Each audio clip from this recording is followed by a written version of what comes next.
என்ன பாக்குற? இது கள்ள நோட்டு. சின்ன பசங்களுக்கு சாக்லேட் வாங்க காசு கொடுக்குற மாதிரி கொடுத்து கள்ள நோட்டை நல்ல நோட்டா மாத்த பாக்குறியா? புடிங்க சார். சார் கஷ்டப்பட்டு உழைச்ச காசை கள்ள நோட்டுன்றா சார். விடாதீங்க சார் அவங்கள. கையும் களவுமா மாட்டதுக்கு அப்புறமும் எப்படிடா அப்படி போய் சொல்ற? ஷாலினி அந்த போன் எடு. எடு. நீ பேசுனது எல்லாமே இந்த போன்ல ரெக்கார்ட் ஆயிடுச்சு. இதுக்கப்புறம் நீ எவ்வளவு பொய் சொன்னாலும் தப்பிக்கவே முடியாது. சார் பாருங்க பாருங்க.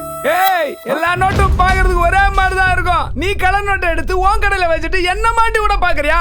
ஐ அம் ஜென்டில்மேன். அதை கண்டுபிடிக்கத்தானே நான் வந்திருக்கேன். செக் பண்ணி பார்த்தா எல்லாம் தெரிஞ்சு போயிடும். ஆமா சார், அவன் கடையை செக் பண்ணுங்க சார். என்ன சார் என்ன செக் பண்றீங்க? சார் சார் சார் சார் நான் டீசன்ட் சார். ஏரியால எனக்கு ஒரு இமேஜ் இருக்கு சார். Sir sir